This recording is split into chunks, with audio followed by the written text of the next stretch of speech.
આપ જોઈ રહ્યા છો વાઇબ્સ ઓફ ઇન્ડિયા અને હું છું આપની સાથે નતાશા। આજનો મુદ્દો છે કોંગ્રેસના પરિવર્તન સંકલ્પ સભાનું આયોજન, જે અમદાવાદના સાબરમતી રિવરફ્રન્ટ ખાતે જેનું આયોજન કરવામાં આવ્યું અને મોટી સંખ્યામાં કોંગ્રેસી નેતાઓ, વરિષ્ઠ નેતાગણ અને સાથે જ 52,000 બૂથના કાર્યકર્તાઓને આ સંકલ્પ સભામાં આમંત્રિત કરવામાં આવ્યા હતા। મહત્વની વાત છે કે ગુજરાત વિધાનસભાની ચૂંટણી જેમ જેમ નજીક આવી રહી છે તેમ તેમ કેન્દ્રના નેતાઓના ગુજરાતમાં ધામા વધી ગયા છે। જો કે રાહુલ ગાંધીનું ગુજરાતમાં આવવાનું આયોજન જે છેલ્લા ઘણા સમયથી પાછું ઠેલાતું આવ્યું છે તેનું આજે આખરે આયોજન થયું અને મહત્વની વાત તો એ છે કે રાહુલ ગાંધી દ્વારા આગામી સમયમાં જો વિધાનસભાની ચૂંટણીમાં કોંગ્રેસ પાર્ટી જીત મેળવે છે ગુજરાતમાં, તો તેઓ દ્વારા અમુક મહત્વની જાહેરાતો આજે પ્રજાની વચ્ચે કરવામાં આવી છે। આ જાહેરાતો કઈ કઈ છે, આ ઉપરાંત કોંગ્રેસનું આગામી સમયમાં કેવી રીતનું વલણ જોવા મળશે અને આ ઉપર ભાજપની શું પ્રતિક્રિયા છે, આ તમામ વાતોની ચર્ચા આજના આ વિષય અંતર્ગત। અને આ જ વિષય અંતર્ગતની ચર્ચા કરવા માટે આજે આપણી સાથે પેનલ ઉપર ભારતીય જનતા પાર્ટી તથા કોંગ્રેસ અને રાજકીય વિશ્લેષકની પેનલને ઉપસ્થિત કર્યા છે અને તેઓની સાથે ચર્ચા કરીશું કે ભાઈ આગામી સમયમાં શું કોંગ્રેસનો કે પછી ભાજપનો હુંકાર તેઓને જીત મેળવવા તરફ આગળ ધકેલાઈ રહી છે। આપણી સાથે આજે પેનલ ઉપર રાજકીય વિશ્લેષક એવા રીનાબેન બ્રહ્મભટ્ટ જોડાઈ રહ્યા છે, આપણી સાથે ભારતીય જનતા પાર્ટીમાંથી ઉર્વિશભાઈ જોડાઈ રહ્યા છે અને દિગ્વિજયભાઈ જોડાઈ રહ્યા છે કોંગ્રેસમાંથી।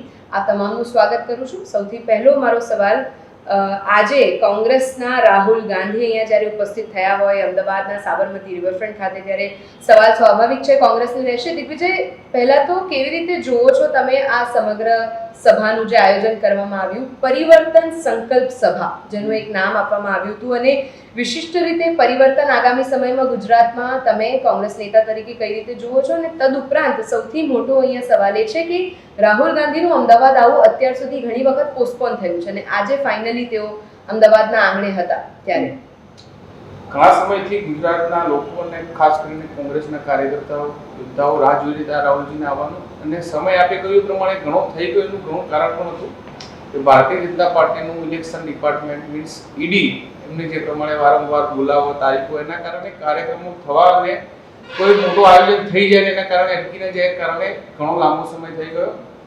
આજે બૂથના કાર્યકરો જે અરબૂથ પે જે આખું મિશન હતું એને લઈને આજે કાર્યકરો આવ્યા હતા, એમને સંબોધ્યા, પછી જે સિનિયર આગેવાનો છે એમની સાથે મિટિંગોનો દોર ચાલ્યો અને આખું હવે આવનારા દિવસોની અંદર આપ જોશો કે આજે રાહુલજી આવે છે, પ્રિયંકાજી આવશે, બીજા જે ગેહલોતજી હાજર છે, છત્તીસગઢના સીએમ આવશે, બીજા સિનિયર લીડર્સ, એટલે હવે કોંગ્રેસે પૂરી તાકાતથી ઇલેક્શન ફૂલ ફ્લેશ મોડમાં આવી ગઈ છે આજથી। અને કઈ રીતે ડે બાય ડે ડેવલપમેન્ટ થાય, શું લોકો વચ્ચે કઈ રીતે જવું, કયા નવા કેમ્પેન લોન્ચ કરવા, કઈ રીતે વધુમાં વધુ સ્પીડથી લોકો વચ્ચે જવાય, એની આજે ઘણી ડિટેલમાં અને ઘણી મિટિંગો થઈને ઘણી આજે એ બાબતે વાતચીત થઈ છે। ઉર્વિશભાઈ, 52,000 બૂથના કાર્યકર્તાઓને આ સભામાં ભેગા કરવામાં આવ્યા હતા। આ પહેલા આપણે રિવરફ્રન્ટ ખાતે મોટી સંખ્યામાં જ્યારે વડાપ્રધાન નરેન્દ્ર મોદીનો કાર્યક્રમ હતો ત્યારે આપણે જોયું કે 7500 જેટલા મહિલા ચરખા કાતવા વાળાને બોલાવવામાં આવ્યા અને તેઓની વચ્ચે ખાદી ઉત્સવનું આયોજન કરવામાં આવ્યું। સાબરમતી રિવરફ્રન્ટ હવે જાણે સભાઓનું આયોજન કરવા માટેનું એક એપિસેન્ટર બની ગયું હોય તેવી વાત છે, પણ આગામી સમયમાં વિધાનસભાની ચૂંટણીઓ તો આવે જ છે। આપ રાહુલ ગાંધીની આ સભાને કઈ રીતે જુઓ છો? સૌપ્રથમ તો આજે જે જનમાનસના વિષય છે એ બહુ સમજવાની અગત્યતા છે। જનમાનસમાં અત્યારે મુખ્ય પ્રશ્ન એ છે કે આજનો જે કાર્યક્રમ રાહુલજીનો યોજાયો એમાં એક સૂત્ર હતું, ભારત જોડો।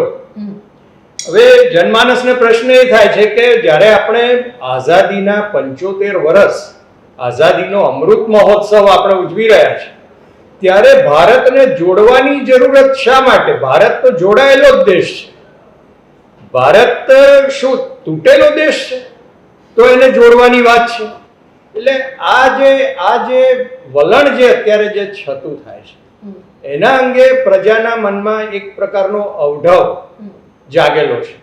રાજકીય રીતે દરેક પક્ષ પોતાના પરિમાણોથી વાત કરે, પ્રજાને સંપર્ક કરે, એ બધી વાત બરોબર છે, પરંતુ એના ઢાંચામાં વલણ કયું રહેલું છે, અભિગમ કયો રહેલો છે, એ જોડવાનો છે કે તોડવાનો છે કે ફરી જોડવાનો છે, એ સૌથી મહત્વની વાત પ્રસ્થાપિત થાય છે।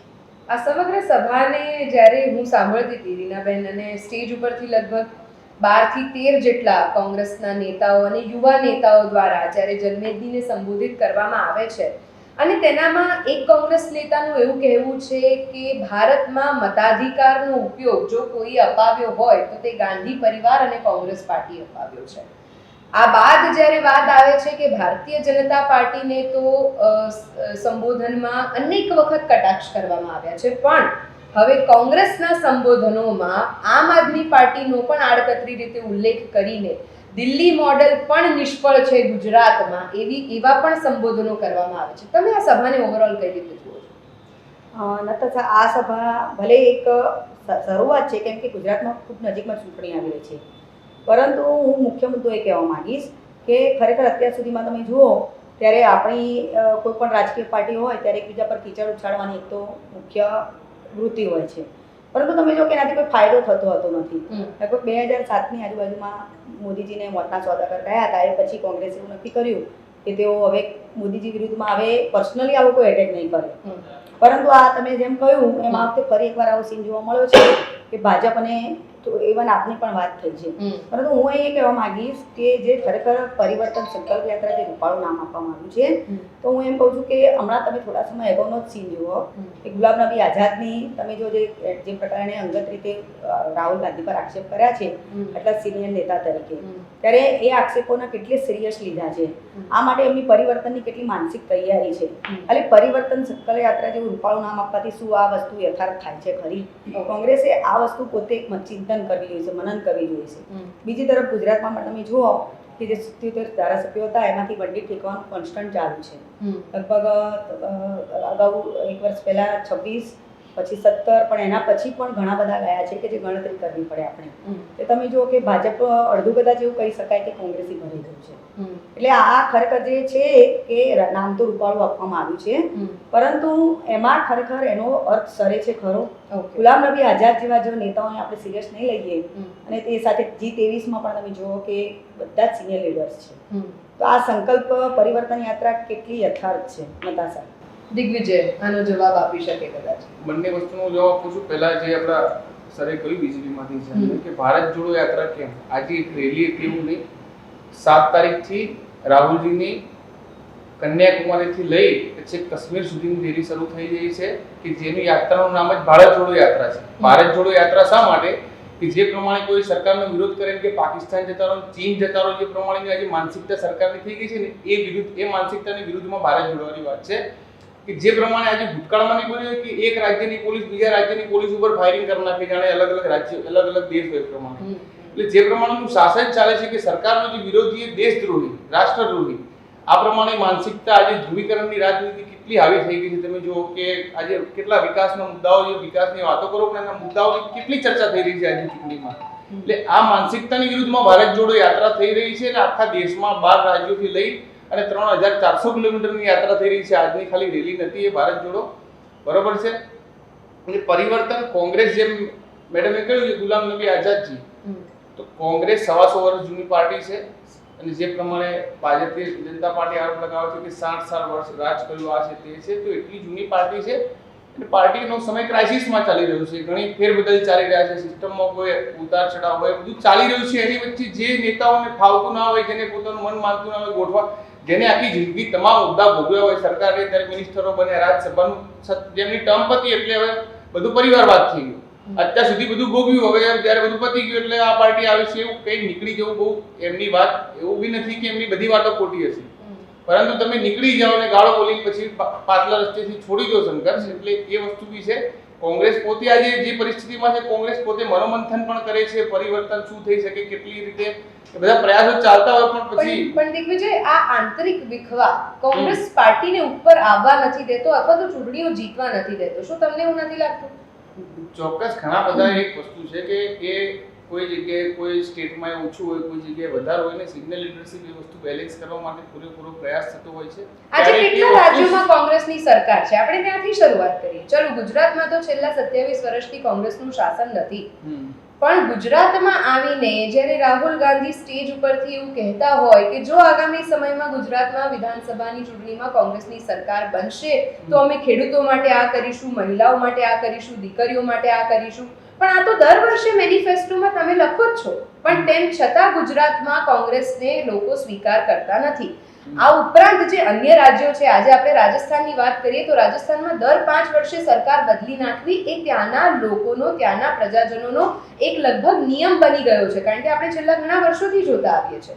અન્ય રાજ્યોની વાત કરીએ તો આજે જેટલા રાજ્યોમાં કોંગ્રેસની સરકાર આજથી 5 કે 10 વર્ષ પહેલા હતી, શું એ રાજ્યો પણ મેન્ટેન થયા છે ખરા? એટલા માટે કદાચ ભારતીય જનતા પાર્ટીના નેતાઓ હોય કે પછી વરિષ્ઠ પત્રકારો હોય કે રાજકીય વિશ્લેષકો હોય હર હંમેશ કહેતા આવ્યા છે કે કોંગ્રેસમાં મનોમંથનની જરૂર છે આ આંતરિક વિખવાદને કારણે.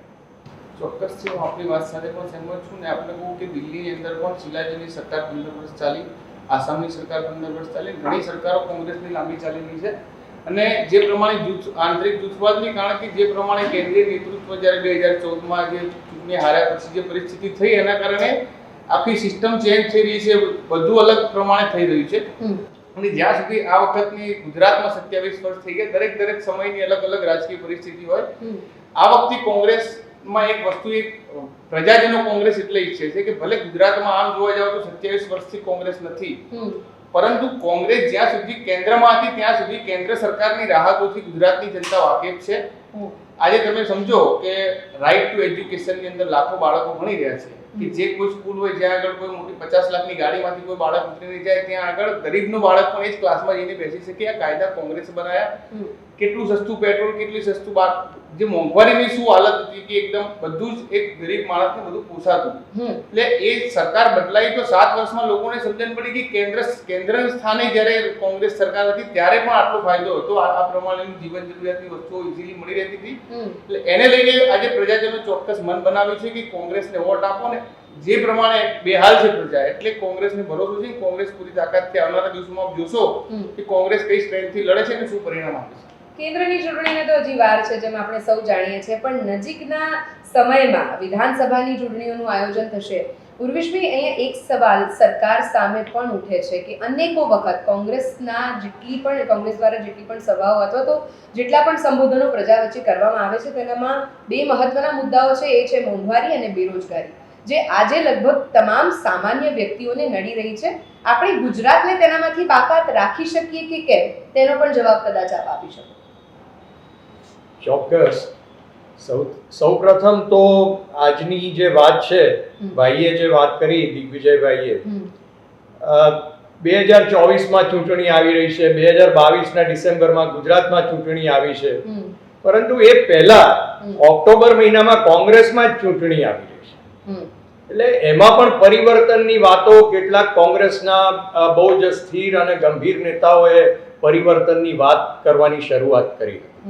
એટલે ક્યારેક જનમાનસમાં એ પણ પ્રશ્ન થાય છે કે એ જે પરિવર્તનની વાત છે એનું ધ્યાન ડાયવર્ટ કરવા માટે આ પરિવર્તન સંકલ્પ યાત્રા તો નથી કરવામાં આવી. બીજી વસ્તુ, એના માટે જ અત્યાર સુધી મોંઘવારી છે, બેરોજગારી છે, એ સદાય ચર્ચાતા લોકતંત્રના મુદ્દાઓ છે. ક્યારેય એ 100% પ્રજાની અપેક્ષા સંતોષી શકે એવા મુદ્દાઓ છે નહીં સમગ્ર વિશ્વમાં.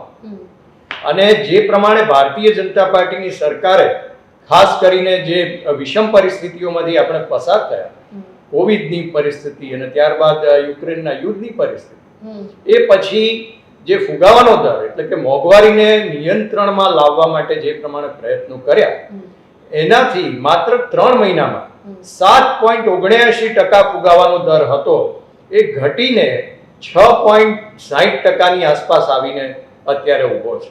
એટલે મોંઘવારી વૈશ્વિક કારણો છે, એ વાત સ્વાભાવિક છે, પરંતુ આપણે શું કરી શકીએ, ભારતીય જનતા પાર્ટીની સરકાર એમાં શું કરી શકીએ, સામાન્ય માનવીને એમાં રસ. તો ચોક્કસ એક નિયંત્રણમાં લાવવા માટેના જે કંઈ પ્રયત્નો કરવા પડે એ કર્યા છે અને એનું પરિણામ પણ 3 મહિનામાં આપણે જોયું છે. વરસાદ પણ ઘણો સારો થયો છે અને આપણે આશા રાખીએ કે ભવિષ્યમાં આપણે પ્રજાને જીવન જરૂરિયાતની વસ્તુઓ છે એ સસ્તા ભાવે એમને મળી રહે. બિલકુલ. જ્યારે અત્યારે આપણે કોંગ્રેસ અને ભાજપની વાત કરીએ છીએ, રીનાબેન, આજે સભામાં તમે જોયું જ હશે કે રાહુલ ગાંધીએ 7 મુદ્દાઓ પ્રજાની વચ્ચે મૂક્યા કે જો વિધાનસભામાં કોંગ્રેસની સરકાર બનશે તો અમે આ 7 મુદ્દાઓ, એનામાં 500 રૂપિયે ગેસની બોટલ આપવાની પણ વાત આવી ગઈ, એનામાં બાળકીઓ માટે ખાસ ઇંગ્લિશ મીડિયમ સ્કૂલ્સ બનાવવાની વાત આવી ગઈ, ખેડૂતોના 3 લાખ સુધીના દેવા માફીની પણ વાત આવી ગઈ. આ એવા મુદ્દાઓ છે કે જે દેશના નહીં પરંતુ રાજ્યના ગ્રામીણ લોકોને અનુસરતા મુદ્દાઓ આપણે એવું કહી શકીએ, કારણ કે ખેડૂતોની જ્યારે વાત આવે છે, આજે પણ ખેતી કરતો ખેડૂત એ ગામડાઓમાં અને પોતાની જમીનમાં એ જ ફળદ્રુપતાથી ખેતી કરવામાં સફળતા પ્રાપ્ત કરી રહ્યો છે, પણ કોંગ્રેસને કદાચ વિઝન અલગ છે. આ સંદર્ભમાં જ્યારે આપણે કોંગ્રેસ અને ભાજપ બંનેની સરખામણી કરીએ છીએ તો 27 વર્ષથી રાજ્યમાં શા માટે પ્રજા કોંગ્રેસને જાકારો આપીને ભારતીય જનતા પાર્ટીને ચૂંટી લાવે છે? પહેલો પ્રશ્ન. અને બીજો પ્રશ્ન કે માત્ર સ્ટેજ ઉપર ભાષણ આપવાથી અને પોતાના કાર્યકર્તાઓને સંબોધન કરવાથી જો પાર્ટીની જીત હાંસલ થતી હોય તો ભારતીય જનતા પાર્ટી તેનામાં સફળતા પ્રાપ્ત કરી રહી છે છેલ્લા ઘણા વર્ષોથી. નતાશા, બિલકુલ સાચી વાત છે તમારી. આપણે જોઈએ છીએ કે ખરેખર ખેડૂતોનો પ્રશ્ન મુખ્ય દર વખતે એ જ હોય છે કે એ લોકો ખરેખર એમને જે મજૂરીની કિંમત, બિયારણની કિંમત, કીટનાશકોની કિંમત, એ બધું બાદ કરતાં ખરેખર એમને વળતર શું મળે છે. આજે બજારમાં તમે જુઓ તો 40 રૂપિયા ટમેટા હોય, ઉદાહરણ આપી રહી છું, તો એમને 2 રૂપિયા મળતા હોય છે. અને આ માટે સરકાર પાસે કોઈ પણ સરકાર પાસે એવું કોઈ જાદુ છે નહીં કે આ વસ્તુનું એમને જે ખરેખર મજૂરી સામે એમને વળતર મળી શકે. કારણ કે એક કાર્ટલ રચાયેલી હોય છે અને જે કાર્ટલ છે આખી સાયકલ છે, જે કાર્ટલ જ છે કમિશન એજન્ટોની વચ્ચેની, દલાલોની, એ હજી સુધી તોડવામાં નથી આવી. બીજી વસ્તુ કેપીએમસી બંધ કરવામાં તમે જો વચ્ચે, પણ જો આ જ વસ્તુ ગુજરાતમાં થતી હોય તો એ પ્રમાણે આપણે ભાજપની નિષ્ફળતા ગણાવી શકીએ. ભાજપની નિષ્ફળતા આ મામલે ચોક્કસ છે, કેમ કે તમે જો આજકાલના ન્યૂઝમાં પણ મેં વાંચ્યું હતું કે લગભગ દૂધના ભાવમાં જે ફ્રિકવન્ટલી વધારો થયો છે હમણાં તમે જુઓ તો એના પગલે લગભગ 33% જેટલા પરિવારોએ પોતાના દૂધના કાપમાં તમે જુઓ તો કાપ મૂકવો પડે છે દૂધની વપરાશમાં. તમે વિચારો, દૂધ એક જીવન જરૂરિયાતની વસ્તુ છે, જ્યાં બાળકો પોતે પણ દૂધ વગર નથી રહેતા. દૂધનો ઉપયોગ આપણે સવારે ઉઠીએ ત્યારથી આપણે કરીએ છીએ, ત્યાં આટલા સુધી માણસો સમજવું પડે કે પોતાની રોજિંદી જરૂરિયાતોમાં કાપ મૂકવા પડે. એટલે આ મોંઘવારીનો મુદ્દો આવી ગયો. આ મોંઘવારી તો છે જ, એના માટે કોઈ જાદુની છડી હોતી નથી કોઈની પાસે. હું ભાજપના નેતા પ્રવક્તા સાથે સંમત છું કે ખરેખર ઇન્ટરનેશનલ કારણોમાં હોય છે, પરંતુ ક્યાંક આપણે પણ કંઈક તો કરી શકીએ છીએ. એવું તો નથી હોતું કંઈ આપણા હાથમાં નથી.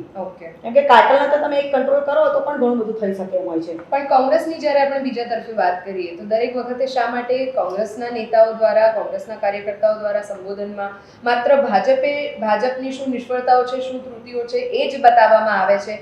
શા માટે પોતાના દ્વારા કરેલા કાર્યો લોકોની વચ્ચે મૂકવામાં? નતાશા, હું આ જ કહેવા માંગુ છું કે ખરેખર 1947ની સવારથી તમે જુઓ તો આપણા બધા જ પક્ષ, ઇવન ભાજપ પણ એ માની ગયું કે એમની પાસે ફ્રિકવન્ટલી એક જ મુદ્દા હોય છે, એમની પાસે નવો કોઈ મુદ્દો નથી. ખરેખર બધા પાસે તમે જુઓ તો ગરીબો માટે અથવા તો કોઈ રાહતના સમાચાર, સબસિડી, દેવું માફી, આ 3 તમે જુઓ તો બધા જ આપ પણ આ કરે છે. આપણે પ્રી રેવડી કલ્ચર જે આપણે હમણાં અત્યારે અદાલતમાં બી હતું, અને ખરેખર એ વાત સાચી છે, આજ નહીં તો કાલે એનાથી નુકસાન તો થાય જ છે, એટલે એ પણ સમજવું પડશે. પરંતુ મુખ્ય મુદ્દો તે છે કે ખરેખર લોકો જે મોંઘવારી 40% સીધી વધી છે છેલ્લા 6 મહિનામાં, જો તો લોકોના જે રસોડાનો ખર્ચ છે 40% સુધી વધ્યો છે. તો એના માટે લોકો પાસે, કોંગ્રેસ પાસે કે ભાજપ પાસે શું રમવાની લાગ છે? રીનાબેન, ઇમ્પેક્ટ કેટલો પડશે રાહુલ ગાંધીનું ગુજરાત આવવું, જે આટલા સમયથી પાછું ઠેલાતું ગયું, પણ આજે એ દિવસ હતો કે જ્યારે અમદાવાદમાં આવીને અને ગુજરાતના તેઓના કાર્યકર્તાઓને સંબોધન કરીને ગયા. પણ મુદ્દો એ છે કે આનો ઇમ્પેક્ટ પ્રજા ઉપર કેટલો પડશે આગામી ચૂંટણી? નતાશા, સાચી વાત કહું તો જો તમે હમણાં વાત કરી સ્ટાર્ટિંગમાં, એમ રાહુલ ગાંધી કાલે જ રામલીલા મેદાનમાં પણ તમે જો દિલ્હીમાં હલ્લાબોલ કાર્યક્રમ યોજ્યો તો મોંઘવારી માટે, તો ત્યાં પણ થોડા લેટ પહોંચ્યા હતા. અહીંયા પણ થોડા કેટલા સમયથી આવવાના ડિલે આવે છે. એટલે આ વસ્તુ એવું છે કે આ વસ્તુ એક સૂચક તમે બતાવે છે, જણાવે છે કે પોતે એટલા સિરિયસ નથી હોતા. હજી આજની તારીખમાં કોંગ્રેસ લગભગ 8 વર્ષમાં તમે જુઓ તો 90 વખત હારી છે, તેમ છતાં એમણે હજી આ વસ્તુની સિરિયસ લીધી નથી.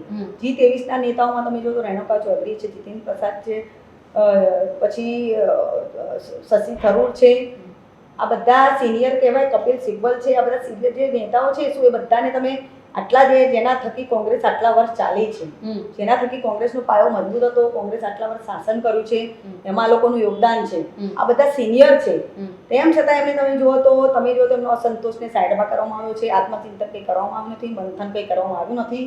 અને હજી પણ નથી કરવામાં આવી રહ્યું. ઓકે, દિગ્વિજય ઘણું બધું કહેવા માંગી રહ્યા છે. એક વસ્તુ જે મેડમે કહી કે રાહુલ ગાંધી સિરિયસ નથી લે, તો ટાઈમ છે કોણે કહ્યું ટાઈમ બી લખ્યો છે, ટાઈમ લખ્યો હોય 11 વાગે, એટલે એક વસ્તુ સમજો ગુજરાતના કોણેથી બનાસકાંઠા, સુરત, વલસાડથી કાર્યકર્તા આવતા દિગ્વિજયભાઈ, આવું ઘણી બધી વાર બહાર આવ્યું છે. મારી આ તમે વાત કરી લો છું, વાત કરું એટલે થોડું ડિસ્ટર્બ ના થાય. તો એ વસ્તુ એવી છે કે એ કાર્યકર્તાઓને પણ ખબર હોય કે 11 વાગ્યાનો ટાઈમ હોય તો જે કાર્યકર્તાઓ બહારથી આવવાના છે 1 વાગી જશે, પછી લંચ પછી એ સંબોધન કરવા આવશે. કાલે દિલ્હીનું હોય તો ત્યાં આજુબાજુના હરિયાણા, પંજાબના બી કાર્યકર્તાઓને જે લોકો આવવાના, એટલે ટાઈમની એવી એ વસ્તુ આખી અલગ વાત છે. અને કહ્યું કે મોંઘવારી ઇન્ટરનેશનલના થોડી વાત તથ્ય ઉપર થવી જોઈએ કે ભાઈ કોંગ્રેસનો સમય હતો જ્યારે તમે રેકોર્ડ ચેક કરજો કે કેટલા પ્રતિ રૂપિયા જે ડોલર જે હતા બેરલ પર કેટલા ડોલર પર હતું, અને જ્યારે હમણાં 100 રૂપિયા, 110, 120 રૂપિયા બી પેટ્રોલ જતું રહ્યું ત્યારે કેટલા ડોલર પ્રતિ બેરલ પ્રતિ ડોલર ભાવ હતો એ ચેક કરી લેવો. ચલો કારણ કે ઇન્ટરનેશનલ એમ નહીં, એમની વાત સમજો કે આજે ઇતિહાસમાં કોઈ દિવસ 100 રૂપિયા ઉપર પાર નથી ગયું પેટ્રોલ, અને કહ્યું હતું કે ભાઈ આ તો ઇન્ટરનેશનલ કારણો છે. આ વ્યાજ એકદમ ખાલી પેલી જે કહેવાય સાવ તથ્ય વગર વાતો ના કરવી જોઈએ. ઠીક છે દિગ્વિજયભાઈ, મેં તમારી આ વાત માની લીધી કે માની લો કે કોંગ્રેસનો સમય હતો ત્યારે 100 રૂપિયા પ્રતિ લીટર પેટ્રોલ જે છે એ 100 રૂપિયાની પાર કોઈ દિવસ ગયું નથી. પણ મુદ્દો અહીંયા એ આવે છે કે કોંગ્રેસ અત્યારે વિપક્ષમાં હોવા છતાં એવા ભ્રામક પ્રચાર અથવા તો પછી એવા જ્યારે પ્રજાની વચ્ચે આવીને અને એવો વિરોધ નથી કરતી જેવો જે તે વખતે ભાજપે કર્યો હતો, અને જેને કારણે પેટ્રોલના પ્રાઇઝીસ અથવા તો ગેસ સિલિન્ડરના ભાવમાં વધારો પાછો ખેંચવો પડ્યો હતો, જો આપને યાદ હોય. એક થોડી લાંબી વાત છે, 1.5 મિનિટની વાત સમય આપજો કે વિપક્ષ હોય, વિપક્ષ તો વિપક્ષને મજબૂત કરવા માટે લોકતંત્રની અંદર ઘણી વ્યવસ્થાઓ હોય છે કે એનું જે આખું જે સંસદનું જે આખું તંત્ર ચાલતું હોય, મીડિયા હોય, અલગ અલગ બધી વાત હોય. તમે એક વસ્તુ સૌથી મોટું ઉદાહરણ હું નરેન્દ્ર મોદી આપણા આદરણીય વડાપ્રધાન છે એમને માનું છું કે એક ચા વેચનાર વ્યક્તિ જે રેલવે સ્ટેશન પર ચા વેચતો હોય એ સરકારી સ્કૂલમાં ભણે, સરકારી યુનિવર્સિટીમાં ભણે, ભણતર લે, અને એ ચા વેચનારનો સરકારી જે વ્યક્તિ હોય કે 60 વર્ષની સત્તાનું જે શાસન હોય એને હરાવીને વડાપ્રધાન થઈ શકે છે. આટલું મજબૂત અને લોકતંત્ર ભારતના દેશના નાગરિકોએ અને જે ભૂતકાળની સરકાર હતી એને સાચવી રાખ્યું છે. પરંતુ આજે પરિસ્થિતિ તમે જોઈ લો, ભૂતકાળમાં શું કોઈ દિવસ 4 સુપ્રીમ કોર્ટના જજ એમ કે લોકતંત્ર ખતરામાં છે, તો આ સામાન્ય વાત કહેવાય ખરી? આજે મીડિયાની અંદર શું હાલત છે કે આજે મીડિયાની અંદર તમે જુઓ કે મીડિયા રૂમની અંદર મારામારી થાય, મીડિયા રૂમની અંદર ગાળાગાળી થાય, એટલે આ ઘણી વસ્તુ હોય છે કે જે મીડિયા હાઉસનો મુદ્દો છે. એમ નહીં, જે બધી મીડિયામાં નથી થતું ને, અહીંયા તમે શાંતિથી બેસીને અને ચર્ચા કરો છો. આ ચોક્કસ છે, આખો કોન્સેપ્ટ અલગ છે, સારી વાત છે, પણ વાત મોટા ભાગની મીડિયામાં હોય છે. તમે નેશનલ ચેનલ મોટી ટોપ 10 કે ટોપ 20 ચેનલો લઈ લો, એનો રેશિયો તમે જુઓ કે એના એજન્ડા શું હોય છે, એની ચર્ચાઓ શું હોય છે, લોકો પ્રજાલક્ષી ચર્ચાઓ કેટલી થતી હોય છે કે ઉપરથી આવેલા એજન્ડા પર કેટલી ચર્ચા થાય. આ બધા જે લોકતંત્રની અંદર વ્યવસ્થાઓ છે વિપક્ષને મજબૂત કરવાની જગ્યાએ એ આજે સવાલો વિપક્ષને કરે છે કે દરેક જગ્યાએ તમે ડિબેટ જોજો કે સૌથી વધારે પ્રશ્નો રાહુલ ગાંધી ઉપર થતા હશે કે આજે આવું કર્યું, તેવું કર્યું, કે વિપક્ષના જે બી કોઈ લોકલ જગ્યાએ કોઈ પાર્ટીઓ હોય કે એનો વિરોધ કરવો, કે એટલે જે આવી બધી અલગ અલગ જ્યુડિશિયરીની અંદર કઈ રીતે ઈડી દ્વારા હેરાન પરેશાન કરવામાં પણ વિરોધ કરવો એ તો આપણે માની લઈએ, વિરોધ કરવો એ વિપક્ષના હાથમાં છે.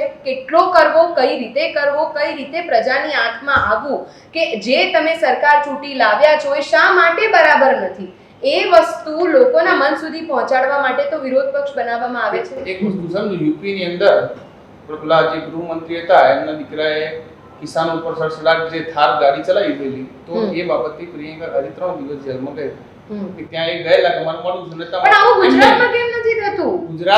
ગુજરાતના જે લોકલ લીડર છે, હું પોતે અહીંયા છું, મારી પર 17 FIR છે, તમને જોવું તો બધો ડેટા બતાવી દઉં. જે અલગ અલગ સંગઠનો લડતા જ હોય છે ને મોંઘવારી ઉપર કઈ રીતે ગુજરાત પ્રદેશ કોંગ્રેસ કેટલી તાકાતથી લડ્યું છે. કારણ રામલીલા મેદાનમાં કાર્યક્રમો હતા, પણ જે વ્યવસ્થાઓ હોવી જોઈએ એને મજબૂત બનાવવા માટે, એનો અવાજ પ્રખર કરવા માટે, એની જગ્યાએ કમજોર કરવા માટે, એટલે એ થોડું ઓછું સરકાર કરવા નથી દેતી. તમે આ બધી વાતોથી એવું કહેવા માંગો છો કે કદાચ ગુજરાતમાં માની લો કે વિરોધ પક્ષને કોઈ બાબતે તમારે વિરોધ કરવો છે, પણ તેમ છતાં તમને પરમિશન્સ નથી મળતી, શું સરકાર તમને વિરોધ કરવા માટેનો સમય અથવા તો જગ્યા નથી ફાળવતી? સૌથી મુખ્ય વસ્તુ એ છે કે આજે વિરોધ કરવાની બી પરમિશન છે. રાહુલજી સભામાં કહ્યું કે વિરોધ કરવાની બી પરમિશન લેવી પડી છે. હું તમને ખાલી યાદ કરાવું કે પણ એ તો લોકતંત્રની વાત છે, એ તો કાર્ય વ્યવસ્થાઓની વાત છે. નહીં તો ક્યાં પરમિશન? હું આજે તમને કોઈ બી પરમિશન તમે લો કે ગાંધીનગરની અંદર કે આ કોઈ કાર્યક્રમ માટે મંજૂરી, આ કેટલા જે કરતા હોય છે, અલગ અલગ જે ભરતીઓની તારીખો છે. અમારે હમણાં યુવા બેરોજગાર સંમેલન છે, બહુ મોટું સંમેલન હતું, જ્યાં આગળ ઓછામાં ઓછા 20 થી 50,000 યુવાનો 20 થી 25,000 યુવાનો જોડાવાના હતા. તો આગલા દિવસે તો બધા ડિટેન થઈ જાય છે.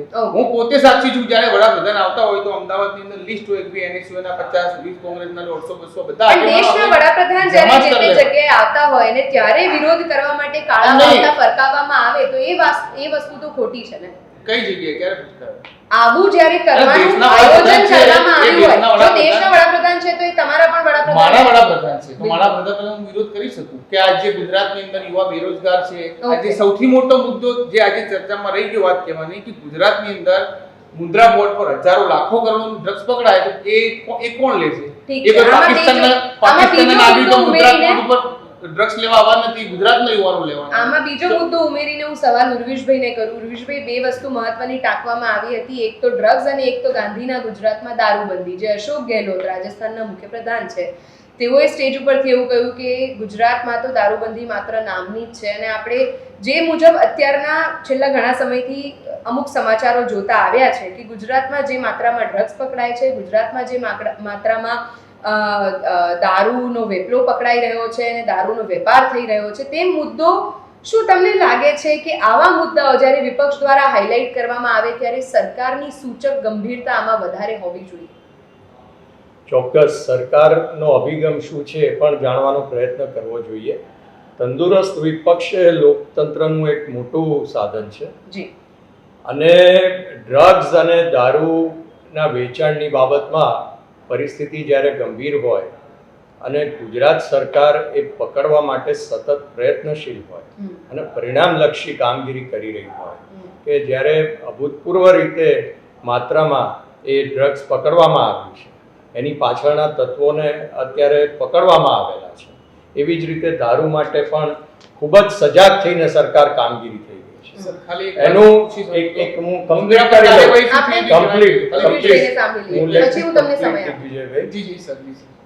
એટલે બેઝિક વાત એ છે કે પરિણામ અગત્યનું છે લોકતંત્રમાં. ભાષણ, દેખાવ અને પ્રદર્શન એ બરોબર છે, પરંતુ પરિણામ છે એની ક્યુરિયોસિટી, એની ઉત્કંઠા પ્રજાના મનમાં હોય છે. તો સૌથી મહત્વનો દાખલો છે કે પેટ્રોલના ભાવ વધારાની સામે સરકારે પ્રયત્નો કર્યા, ભાજપની સરકારે. કારણ કે માને છે કે બધી ચીજ વસ્તુઓના ભાવ વધારાની પાછળ કોઈ રૂટ કોઝ હોય તો એ પેટ્રોલનો ભાવ વધારો છે. એ પેટ્રોલ બેરલની પ્રાઇસ કોંગ્રેસના સમયમાં શું હતી ને અત્યારે શું છે, પણ એની સામે ડોલરની પ્રાઇસ શું છે, બધા તત્વોથી અત્યારે પ્રાઇસ બનતી હોય છે. પરંતુ મૂળ સવાલ એ છે કે આજે ગુજરાતમાં 96 રૂપિયે લીટર પેટ્રોલ મળે છે અને રાજસ્થાનમાં કોંગ્રેસની સરકાર છે ત્યાં 110 રૂપિયે પેટ્રોલ મળે છે. તો બે પડોશી રાજ્યોમાં એક જ રાષ્ટ્રના 1 લીટરે 14 રૂપિયાનો ફરક એ લોકોના મનમાં હજી સમજી શકાતું નથી. એટલે એ વસ્તુ એ પ્રતીતિ કરાવે છે કે કેટલી આ બાબત પ્રત્યે એ કોંગ્રેસની ગંભીરતા છે, કોંગ્રેસની કેટલી નિષ્ઠા છે અને ભારતીય જનતા પાર્ટીની શું નિષ્ઠા છે. એમણે કહ્યું કે આપણા હાથમાં તો કર વ્યવસ્થા છે પેટ્રોલના ભાવમાં, કારણ કે મૂળ ભાવ તો બહારથી કાર્ટેલ નક્કી કરે છે, એનું એક્સચેન્જ રેટ બીજી કરન્સીમાંથી થાય છે. તો આપણા હાથમાં તો માત્ર કર વ્યવસ્થા છે. તો કર વ્યવસ્થામાં ફેરફાર થઈ શકે. તો આપણે કર વ્યવસ્થામાં ફેરફાર કર્યો અને એક્સાઇઝ ઘટાડી અને સાથે રાજ્યોને અનુરોધ કર્યો કે આપના વેટ જે રેટ્સ છે એ પણ આપ ઘટાડો.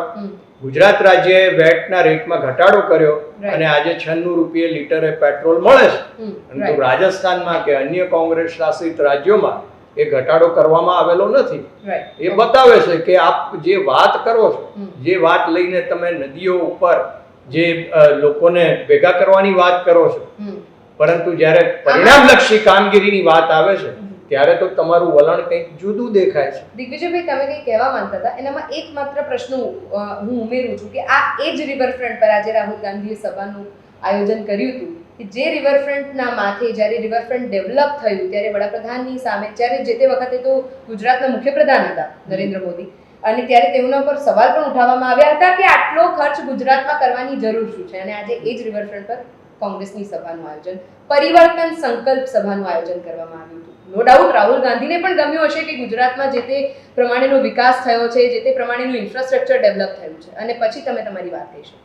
ચોક્કસથી હું કહેવા માંગીશ કે રિવરફ્રન્ટ પર કોંગ્રેસે વિરોધ કર્યો હતો કે એ વખતે કર્યો છે. હું અત્યારે બી કહું છું કે ભારતીય જનતા પાર્ટીના જે આદરણીય જે વડીલ બેઠા છે કે ગુજરાતની અંદર કેટલી સરકારી શાળા બનાવી, એનો જવાબ આપણે કેટલી સરકારી યુનિવર્સિટીઓ બનાવી, એનો બનાવવાની તો નથી વાત કરવાની. એનો જવાબ તો આમ આદમી પાર્ટી આપી જ રહી છે. હું કહું છું, મારી વાત મૂકું છું કે તમારે જે કોઈ પણ ગવર્મેન્ટ હોય એને મેડિકલ ને જે આ શિક્ષણ હોય એની અંદર સર્વિસ આપવાની હોય, એમાંથી કંઈ કમાવાનું ના હોય, એની અંદર સર્વિસ પ્રોવાઈડ કરવાની હોય. તો આજે 5500 જેટલી સ્કૂલો બંધ કરી દીધી આદિવાસી વિસ્તારોની અંદર, જ્યાં બહુ મોટું આપણા આદરણીય જે લોખંડી પુરુષ હતા, લોહ પુરુષ, એમનું સ્ટેચ્યુ બનાવી નાખ્યું, પણ એમના વિચારોનું જે ઊંચાઈ હતી એને કોઈ દિવસ સ્વીકાર ના કર્યો. સ્કૂલો બંધ કરી દેવાની, સરકારી વ્યવસ્થા, સરકારી આજે શું હાલત છે કોર્પોરેશનની કે ગુજરાત ગવર્મેન્ટની સ્કૂલો હોય કે એનું આજે પરિણામ શું છે. યુનિવર્સિટી આજે તમે સમજો, હું તમને ઉદાહરણ આપું ચોખ્ખું છે કે અમદાવાદની અંદર કેટલી યુનિવર્સિટીઓ પ્રાઇવેટ કે હું જે કોલેજમાં ભણેલો છું કે જીએલએસ કોલેજ, બધું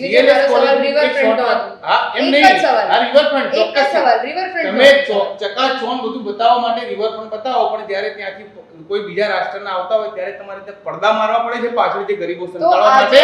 એ ગરીબોનો વિકાસ થાય એના માટે રિવરફ્રન્ટ ઉપર જ કેમ, બીજી કોઈ જગ્યા પર કેમ નહીં? સાબરમતી આશ્રમ, ગાંધી આશ્રમ ખાતે કેમ ન કરી જ્યારે રિવરફ્રન્ટનું સ્થળ પસંદ કરવામાં આવે? એક વસ્તુ એ છે કે ત્યાં જો રિવરફ્રન્ટનો આટલો જ ભૂતકાળમાં વિરોધ કરવામાં આવ્યો હોય તો પછી સભા સ્થળ બદલવામાં શું મોટી વાત? રિવરફ્રન્ટ પર જે ખર્ચો થઈ રહ્યો એનો વિરોધ રિવરફ્રન્ટ તો બીજા દેશમાં તો છે નહીં. પ્રજાના પૈસે, ટેક્સના પૈસે બની રહ્યું છે. બન્યા પછી એ વસ્તુનો યુઝ થઈ શકે.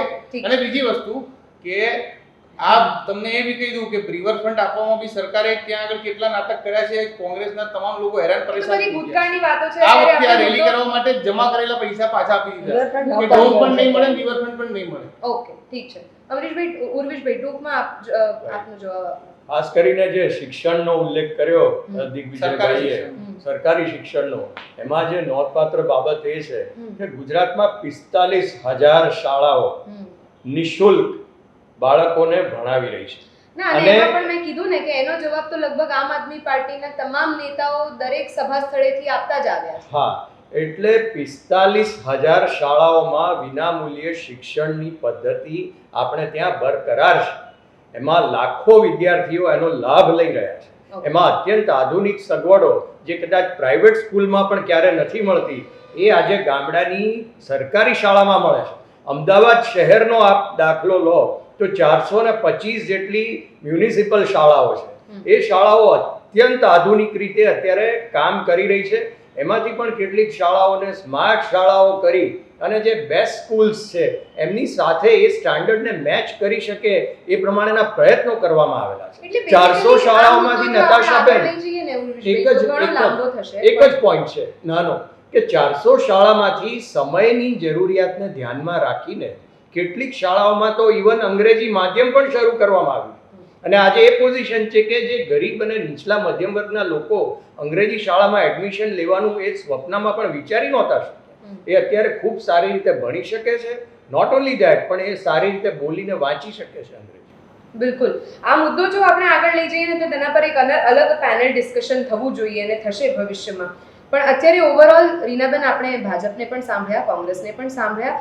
મુદ્દો એ હતો કે રાહુલ ગાંધીનો અમદાવાદ ખાતે, ગુજરાત ખાતેનો તેઓનો પ્રવાસ અને અમદાવાદ ખાતે જે તેઓએ સંબોધન કર્યું, સંબોધનના જેટલા હાઇલાઇટેડ મુદ્દાઓ હતા, તમામ નેતાઓને આપણે સાંભળ્યા, અહીંયા કોંગ્રેસ અને ભાજપની પેનલને સાંભળ્યા. આ ઉપરથી આગામી સમયમાં ગુજરાત વિધાનસભાની ચૂંટણીઓમાં કોંગ્રેસનું ભવિષ્ય કઈ રીતનું દેખાય છે, કદાચ ઓવરઓલ આપણે બહુ બ્રોડ સ્પેક્ટ્રમમાં એનાલિસિસ કરી શકીએ.